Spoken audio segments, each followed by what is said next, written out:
I am not keeping this thing.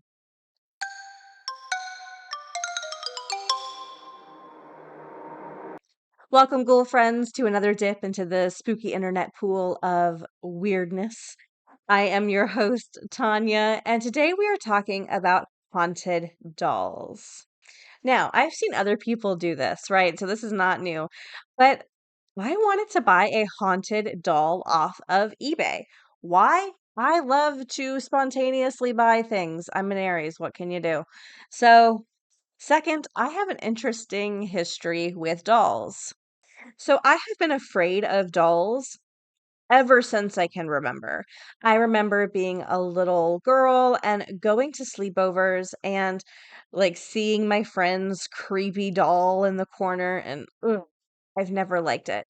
And then when I was 5, I accidentally overheard the story of Talking Tina. For those of you who do not know, Talking Tina is a episode of The Twilight Zone where a little doll becomes murderous and kills people. My name is Talkie Tina, and I'm beginning to hate you. Yeah, does she kill like the mean dad? Sure. But she still kills people, and I'm like 5. So I am not about the dolls. So I don't know if that's what started the doll nightmares, but I would have nightmares about dolls from being a child all the way up to being a teenager. And they would like creepy in my dreams. And no, I hate it. So why did I do this? I don't know. I don't know why I did it. Ugh. I think dummies are cute. You don't? They give me the wig ever since I was little. What happened? I saw a dummy, it gave me the wig. There really wasn't a story there. Hi, I'm Morgan. And I'm Sid. Dolls have been a part of human play for thousands of years. And back in 2004, they found a 4,000-year-old doll in a archaeological dig. So this just shows you how integral dolls have been a part of the human existence. Now, of course, they've changed, right? Over millennia, dolls have changed from like stick figures, kind of think of the Bridget doll, all the way to what we know today, right? With our porcelain dolls and our Barbies.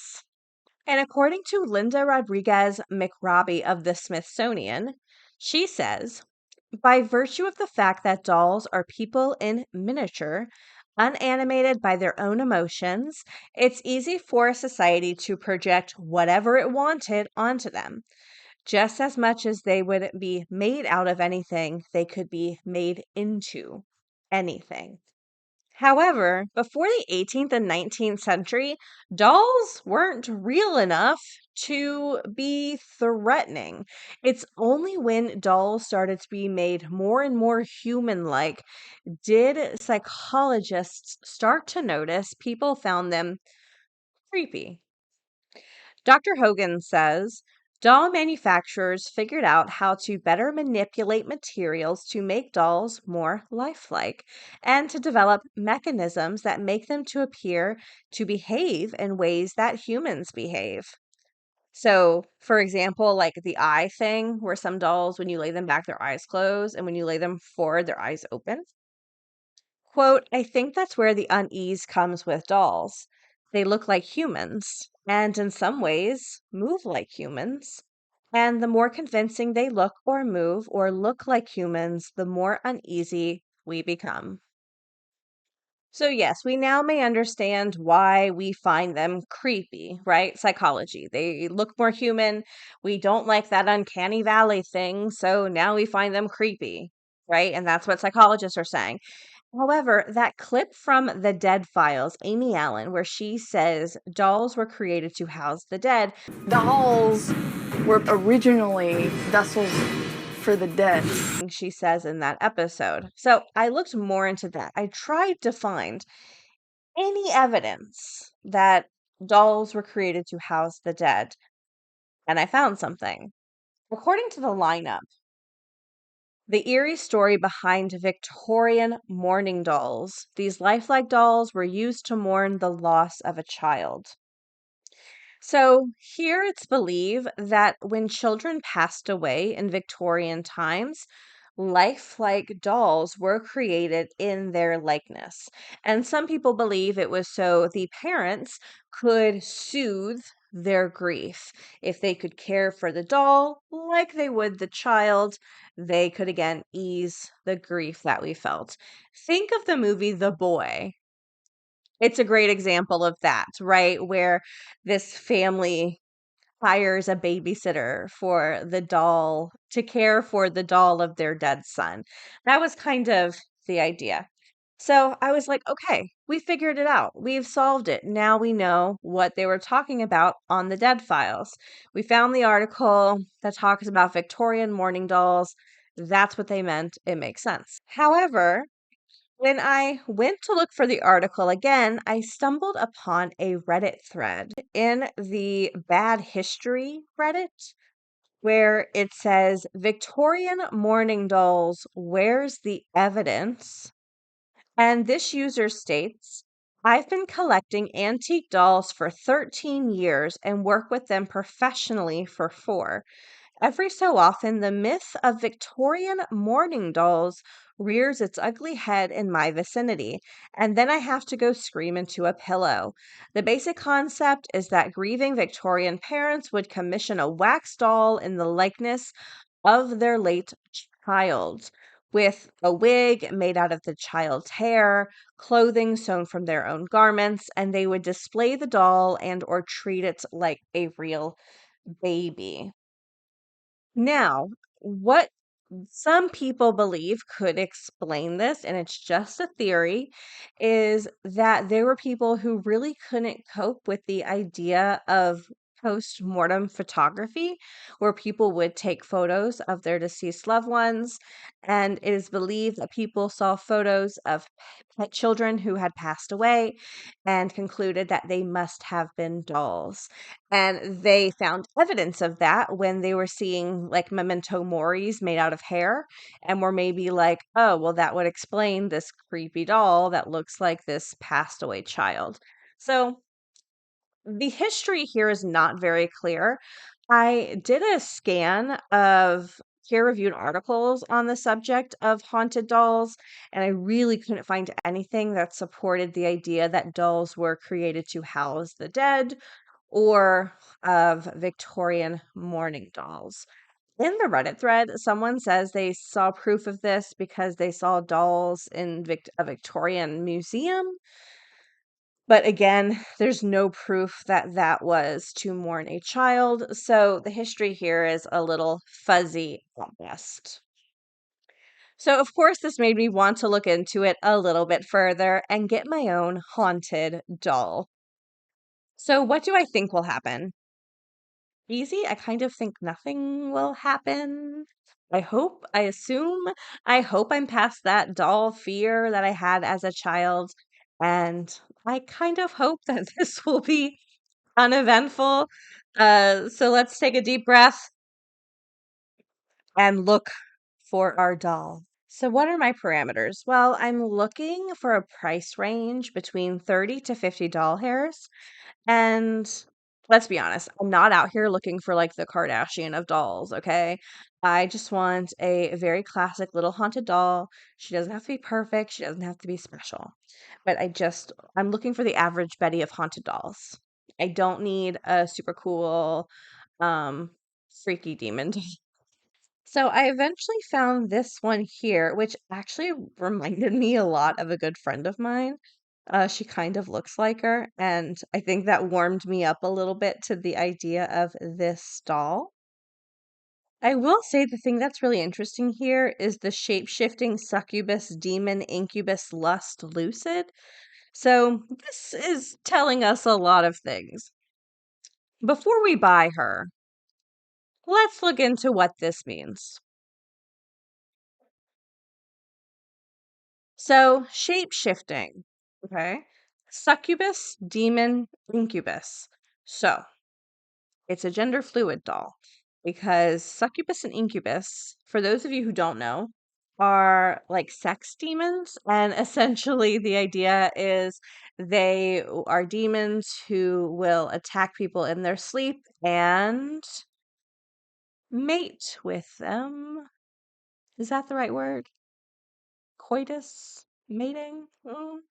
And typically, the female version of this would be a succubus, and the male version of this would be an incubus. So that's interesting. Lust, that tracks with the succubus incubus thing. Lucid. So does that mean like lucid dreaming? Is that what we're touching on here? And shape shifting. All right. So I'm going to be honest, this kind of hits all of my parameters. It's the perfect price range. She kind of looks like a friend, so maybe she'll want her when I'm done with this. So let's go for it.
Here she is.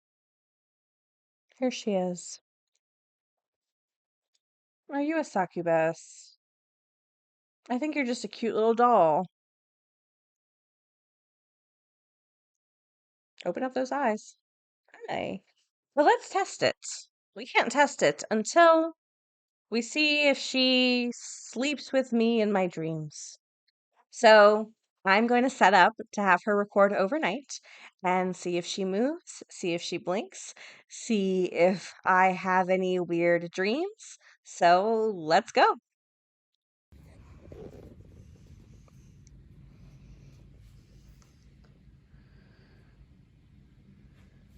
Now, I want to give this doll an entire night to do something. Blink, move. So let's set up a camera in the night.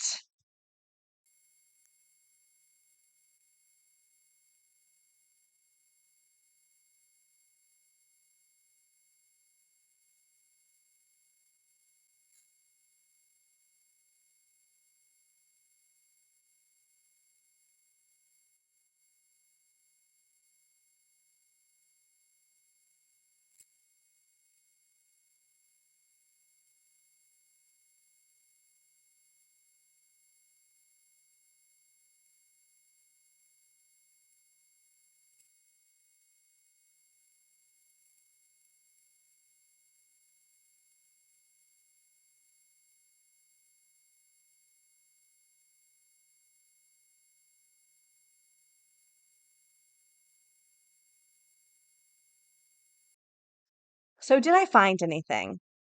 Great question. During the night, we did the recording and no movement, no nothing, absolutely nothing occurred. I left the light on so we could make sure we could see everything. I'm assuming such a powerful demon is not hindered by the light. So, therefore, nothing happened there. Not only that, this is just a coincidence. I did just so happen to be talking to a medium the day she was brought home, and the medium did a feeling of the spirits around me and did not touch on the haunted doll at all. No spirits in the succubus incubus realm. And I've kept her in my home for about a week now, a week and a half, 2 weeks.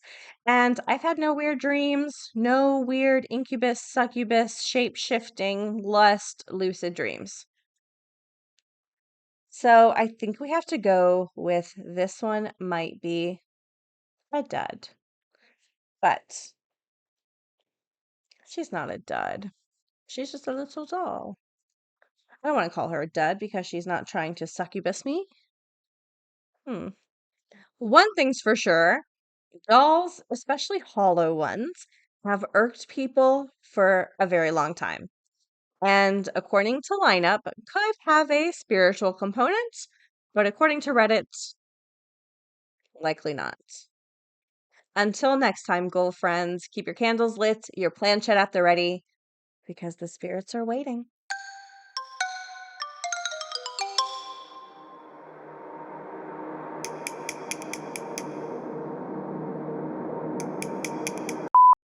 All right, I may be over my doll fear, but not enough to keep this thing. So I am going to actually give this away to one of my amazing Patreon supporters. So if you are in the Patreon group, I'll have a post today of how you can try to take her home. Okay. So